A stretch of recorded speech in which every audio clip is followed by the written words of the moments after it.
सुनो जरा जल्दी जल्दी काम खत्म करो, मेहमान आने वाले हैं। भाभी बेबी को संभालो, मैं बहुत थक गई हूँ।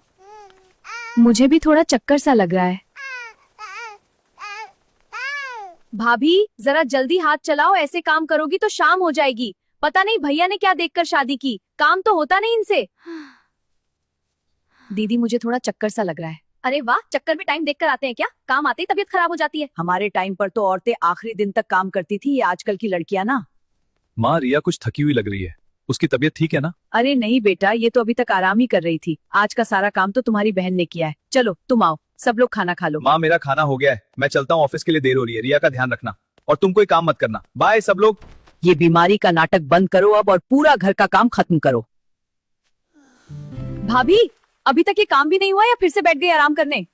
मैं कर रही हूँ, आज मुझे बहुत कमजोरी लग रही है। मुझे मत दिखाओ ये धीमा काम, घर संभालना नहीं आता तो पहले ही बता देती।